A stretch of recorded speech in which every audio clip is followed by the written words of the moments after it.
So we're going to talk about complex numbers. So with that, we have the imaginary unit. It's written as I, and it's the number whose square is going to be negative 1. So I squared is equal to negative 1. I is equal to the square root of negative 1. So what we're able to do with this is take the square root of negative numbers. So if we have the square root of a negative a, we can state that that's the same thing or equal to negative 1 times a. Well, the square root of negative 1 becomes the I times that square root of a. You must take care of the I before you work the rest of the problem. And understand that complex numbers will be written as a plus bi form. So, for example, 16 can be written as 16 plus 0i. 3i would be equal to 0 plus 3i. I square root of 7 would be 0 plus I square root of 7. And that's when you're working in that format. And you'll see that as we work the examples. When we add or subtract complex numbers, it's going to be the same as before. We're just going to combine like terms. And when we multiply them, we'll write it in a plus bi format. When we get to the division, we're going to talk about conjugates to rationalize their denominator, which are basically the difference of squares. And then we have the powers of I that follow a pattern. So I to the first power is just I squared is negative 1. I cubed is negative I to the fourth is equal to 1. And then you'll notice 5 through 8 follow the same pattern of values. And the same thing will happen with 9 through 12. It just follows the pattern. All right, so let's go work some problems on our i's. So the first example is if we have the square root of negative 16. First thing we need to do is understand that that's the square root of negative 1 times 16. And remember, we learned we can break up those radicals in the product rule. So we have the square root of 1 times that square root of 16. Well, the square root of negative 1 is I. Square root of 16 is equal to 4. So this will get us 4i. Now, we're not going to do all of these steps all the way through. It's just to help you understand and see by pulling it apart so you can understand what's actually happening.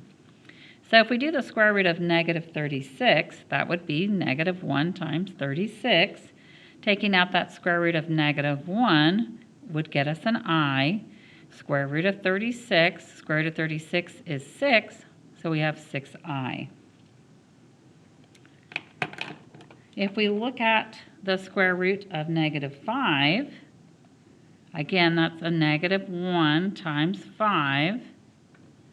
Well, we take out that I, and we have the square root of 5 left over. Square root of 5 won't break down, so we're just done there. That would be your final answer. Alrighty. Now, let's look at another example. This one's a little bit different. So we have the square root of negative 4 times the square root of negative 9. What you have to do is do these individually. So remember, we got to take out the I. So we'd have I square root of 4 times I square root of 9. Square root of 4 would be 2, so that would get us 2i times 9. Square root of 9 would be 3, so 3i. And we can do these with parentheses if it makes it more comfortable, because sometimes that dot is like, what? It is multiplication. All right, so 2 times 3 would be 6. I times I is I squared. Well, that I squared is equal to negative 1. We already talked about that when we were looking at the handout. So the answer is negative 6. Now, I'm going to show you the wrong way, just so you understand not to do it this way, because you don't get the same answer. So if I took my square root of negative 4 times my square root of negative 9, and I'll go, well, you know, I could just multiply those together, and I would get negative 4 times negative 9 underneath my radical. Well, that ends up being positive 36. Well, the square root of 36 is 6. But is that the same answer? It is not. So you can't just make those negatives disappear when you're talking about imaginaries with those I units. This is not the same answer, so this is the wrong way to do it. So don't make those negative signs just disappear. You have to make sure you hang on to them. So let's do another example. So if we have the square root of -3 times the square root of -5, we would take the I out and get I square roots of 3 times I square roots of 5. And that gets us I squared times the 3 times 5. Now we can put the numbers back together under the radical once we take care of the i's. Well, I squared is -1, and inside the radical is going to be the square root of 15. So the answer would be negative square root of 15. All right, let's look at the square root of 8 times square root of -2. So there's a couple of ways that we again can look at this. You can do it, you can break down the square root of 8 first and put it together, or you can take care of the I and then put them together. So I'm going to show you both ways so you can see there's different ways that you can go. So let's go square root of 8 times I square roots of 2. Well, now I can put the 8 and 2 under the radical because I took care of the I. So I will get I square root of 8 times 2, which is I square root of 16, which would be 4I. Or what we could have done, same problem, is I could break the 8 down, and I could do 2 times 4. 4 is 2 times 2.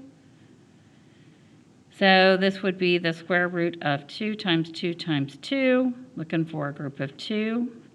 This is what we covered in the last lesson plan. So this would end up being 2 square roots of 2. So we can then say that this is equal to 2 square roots of 2 times I square root of 2. And then 2 times I is 2I. And then you have the square root of 2 times 2. So it would be 2I times the square root of 4. Square root of 4 is equal to 2, so 2I times 2. And you get you to 4I. So whichever way you understand it better, you can go with it. I think this top one is a little bit easier to do, and we don't have to do that whole radical part. So if you can see that when you multiply those, you're going to get a perfect square. I would go that route, but take care of the I first, because if you don't take care of the I in the first place, you'll have an issue. All right, let's go do some more problems. So if we're looking at some of the other things that we've talked about in previous lessons, doing the quotient rule, again, you have to take care of the I first. So that negative has to bring the I out, square root of 125 over the square root of 5. So again, it makes sense to put these back together because neither one is a perfect square. So we'll get I square root of 125 over 5, which will get us I square root of 25 when we simplify that. Square root of 25 is 5, so we'll get 5I. So if we have the square root of -4 times the square root of -9, no matter what you do, you have to bring out, oh, and we've already done that example. Not sure why it showed back up. We did that one earlier, so we will skip that one. Sorry about that. Now we're going to look at adding it. So if we're looking at 2 plus 3I plus -3 plus 2I. Now they're grouped together because this is one value, this is another. But the parentheses are just for grouping purposes. There's no multiplication or anything going on. So we're just going to combine like terms. So we're going to have 2 minus 3 plus, we'll have the 3I plus 2I. So we're grouping the numbers and we're grouping the i's together. The parentheses are just so you can see what I'm doing. They don't really have a big purpose in there. Well, 2 minus 3 would get us negative 1, and 3i plus 2i would be 5i. So that's written in that a plus bi format. On these other ones, I wasn't so worried because the other part would just be 0. I just wanted to get you used to doing the I parts. So make sure on your homework you're paying attention whether or not it should have the a plus bi format or not. So if we have 5i minus 1 minus I, first you have to distribute your negative signs. We'll have 5i minus 1. Negative times a negative would be a positive I, and then we'll combine like terms. So we have a negative 1. We have 2 I terms, so 5 plus 1 would get us 6i.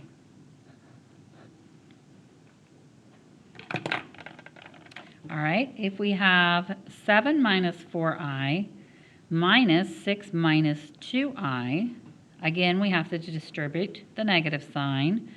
So 7 minus 4i minus 6 plus 2i. 7 minus 6 will get us 1. Negative 4i plus 2i will get us negative 2i.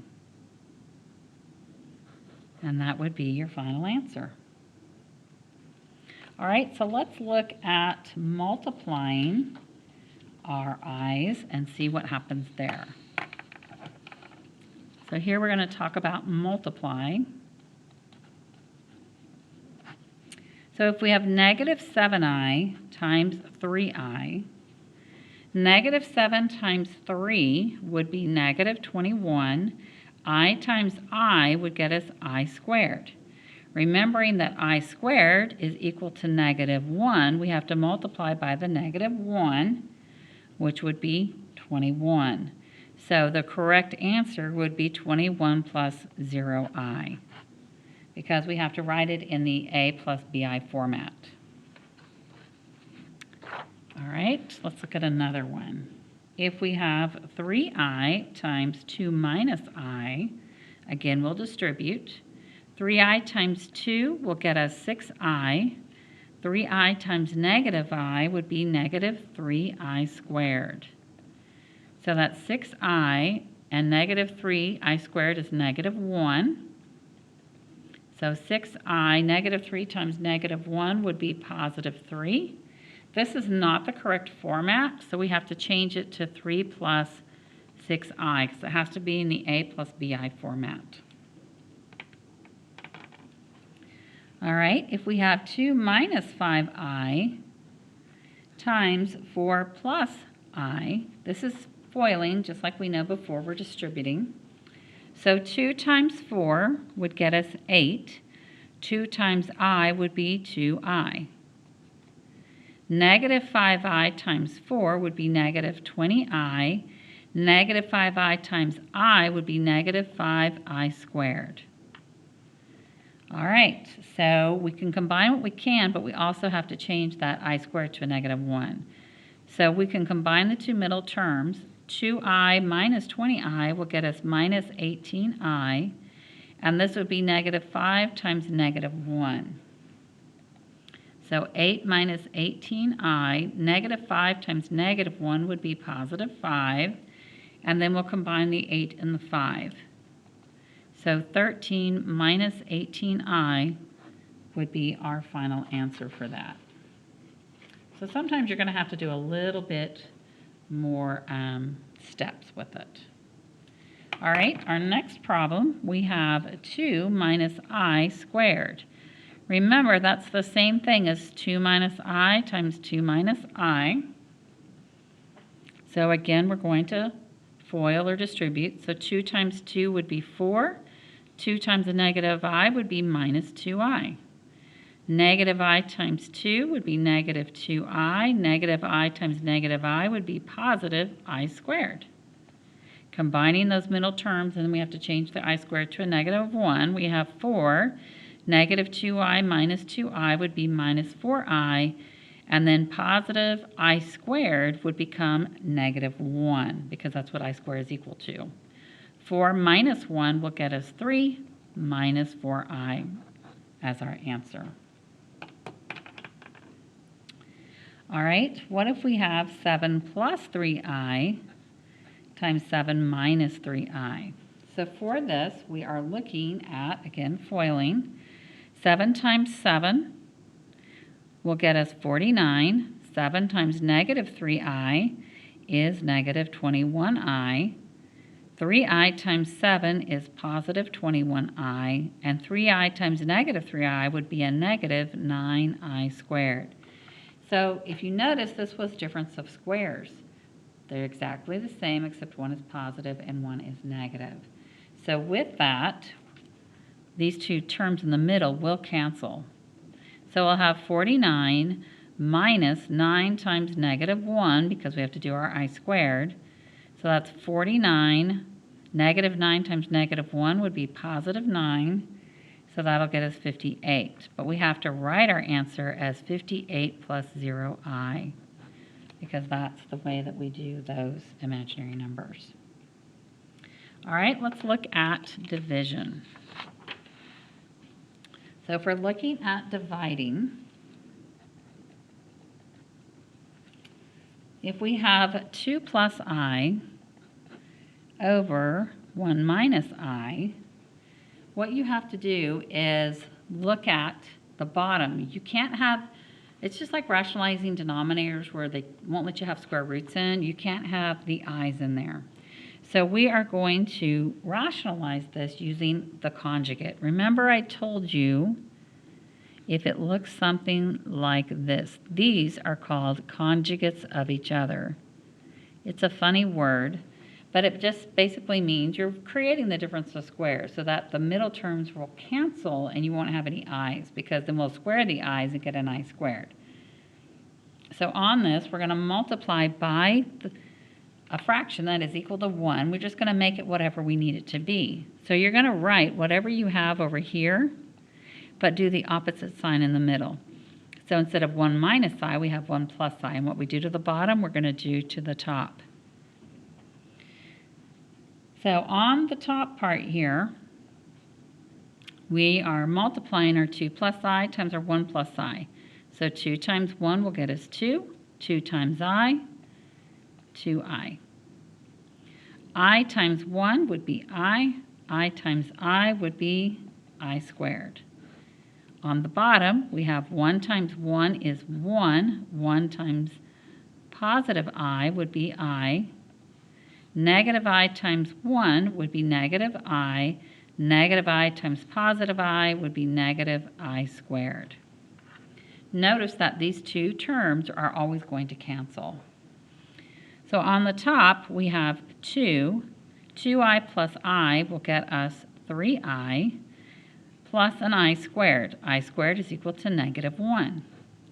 On the bottom, we have 1. The two terms in the middle cancel, and we have a minus I squared. So a minus a negative 1. So that ends up being a positive 1 because we're subtracting our negative 1. So this will end up being 2 minus 1 will get us 1 plus 3i, and on the bottom we'll have 1 plus 1 is 2. And this would be the answer. Now in the homework, they may want it written as 1/2 plus 3/2 I, because then it's in the A plus BI format. So in the homework, you're probably going to have to put it in that way. All right, and let's look at one more. It's kind of a weird one, but just in case it shows up. So we have 7 over 3i. So we're doing the same thing we did up here. We're going to do the conjugate. So think about 3i as 0 plus 3i. So our conjugate of that would be 0 minus 3i. So we're still going to use that negative 3i. I'm not going to bother with the zeros because zeros aren't going to happen. So we would multiply by a negative 3i over itself. So on the top, we have 7 times negative 3 would be negative 21 times our I, and on the bottom, we'd have 3 times negative 3, which would be negative 9i I times I would be I squared. So we'd have negative 21I over I squared, again, is negative 1. So negative 9 times negative 1 will get us a positive 9. Now, 9 and 21 will reduce both by 3, so we'll end up with negative 7I over 3. Our final answer would be 0 minus 7/3 I. That would be the answer that they would look for in the homework.